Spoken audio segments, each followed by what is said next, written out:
আসসালামু আলাইকুম। ইনশাআল্লাহ আশা করি সবাই ভালো আছেন। আলহামদুলিল্লাহ আমিও ভালো আছি। যে যেখান থেকে আমার ভিডিওটি দেখছেন সবাইকে অসংখ্য ধন্যবাদ ও সর্বদা ভালোবাসা রইল।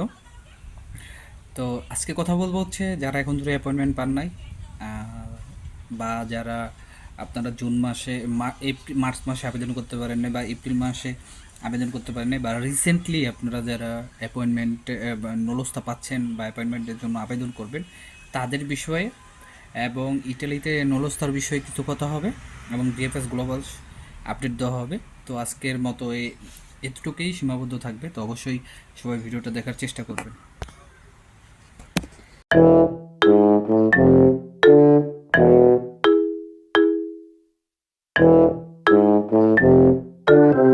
তো সব কিছুর জন্য আলহামদুলিল্লাহ।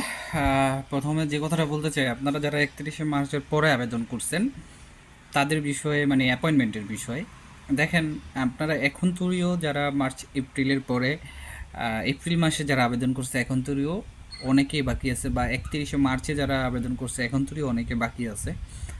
আপনার তাদের আবেদন কিন্তু সঠিকভাবে করা হয়েছে, কিন্তু তারপরেও তাদেরকে এখন তুরিও তাদের অ্যাপয়েন্টমেন্ট দেওয়া হয় নাই। বাট এখানে আবার দেখা গেছে যে আপনার 31 তারিখের পরে যারা আবেদন করছে, মানে মার্চ মাসে এপ্রিল মাসে যারা আবেদন করছে তাদের কিন্তু অ্যাপয়েন্টমেন্ট দিয়ে দেওয়া হয়েছে।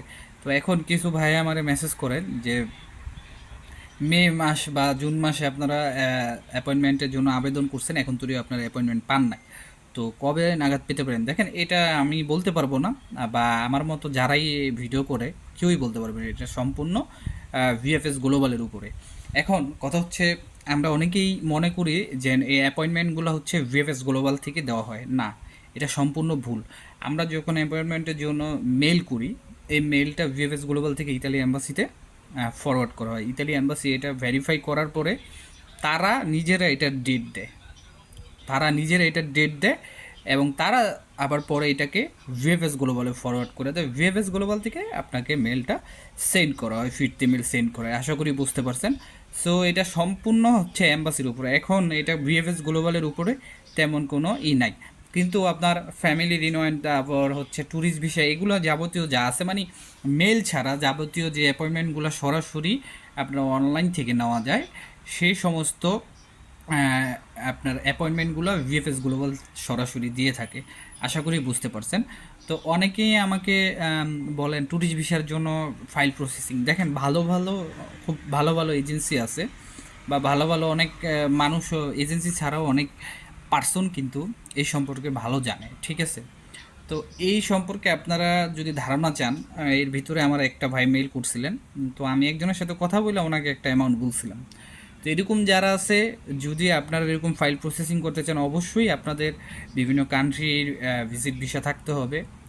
মাস্ট বি আপনার থাইল্যান্ড বা ইউকে, দুবাই, এগুলোর ভিসা গুলো থাকলে, বা আপনার 3 সার্টিফিকেট, তারপর আপনার আপনি কি ব্যবসা করেন, এগুলা কিছু ভালো থাকলে আপনি ইটালির জন্য অ্যাপ্লাই করতে পারবেন। আমি মনে করি নিজেও যদি করেন, চেষ্টা করেন, ইউটিউবে অনেক ভিডিও আছে এ নিয়ে, তো আপনারা চেষ্টা করলে পেয়ে যাবেন, ঠিক আছে? এখন বলি, যারা যে নলস্তার আবেদন করছেন 27শে মার্চেরও এখনও আশায় বসে আছেন অনেকে নলস্তার জন্য, যদি খুব বেশি একটা মানে মানে ধারণা করা হয়, তাহলে আমার মনে হয় না যে 27শে মার্চের নুলস্তার ওঠার চান্স আছে। কারণ আগে যে সিস্টেমটা ছিল ইটালিতে, 10 বছর পর নুলস্ত উঠছে, 5 বছর পর নুলস্ত উঠছে, বাট এখন ইটালিতে সম্পূর্ণ ভিন্ন। এখন 60 দিনের ভিতরে নুলস্তা দেওয়া হয়। কিন্তু 27শে মার্চে যারা আবেদন করছিলেন, তারপরে সম্পূরক যে কোটা দেওয়া হইলো, এখন তৈরি কিন্তু সেটার 100% কোটা বরাদ্দ, যে বরাদ্দ করা হয়েছে 100% কিন্তু দিতে পারে নাই।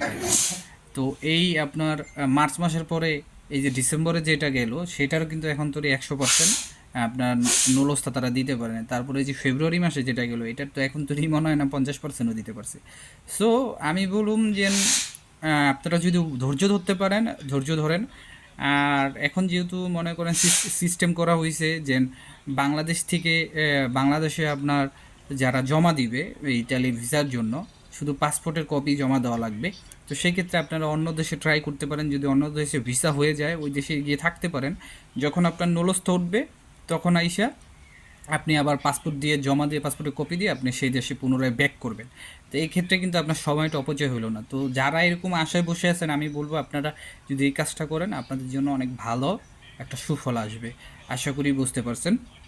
আর ভিএফএস গ্লোবাল নিয়ে শুরুতেই যে কথাটা বলতে চাই, ভিএফএস গ্লোবাল থেকে ভিসার যে ডেলিভারিটা, এটাও কিন্তু সম্পূর্ণ এম্বাসির থেকে যে ভিসাগুলি তারা কমপ্লিট করে সেটা কিন্তু তারা কুরিয়ার করে পরে ভিএফএস গ্লোবালে, এবং ভিএফএস গ্লোবাল কিন্তু একটা কুরিয়ার সার্ভিস ধরতে গেলে তারা কিন্তু একটা কুরিয়ার সার্ভিস প্রতিষ্ঠান। তারা বিভিন্ন দেশের আপনার ফাইল প্রসেসিংয়ের ব্যাপারগুলি তারা হ্যান্ডেল করে, ঠিক আছে। এখানে ভিএফএস গ্লোবালের কোনো নাই।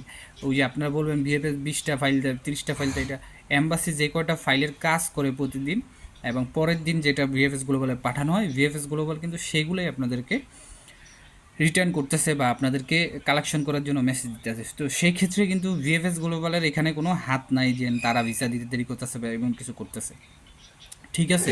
আশা করি বুঝতে পারছেন। তো এই ছিল আজকের মতো আপডেট। আর ভিসা তো পাচ্ছেই, আর যারা পাচ্ছেন না অবশ্যই দোয়া করি যে খুব তাড়াতাড়ি পেয়ে যাবেন। আমার মনে হয় আপনারা খুব শীঘ্রই, যারা পুরানো আছেন, খুব তাড়াতাড়ি আপনারা ভিসা পেয়ে যাবেন বা পাসপোর্ট কালেকশন মেসেজ। তো আজকের মতো এখানেই, সবার জন্য দোয়া রইল, সবাই আমার জন্য দোয়া করবেন। আসসালামু আলাইকুম, আল্লাহ হাফেজ।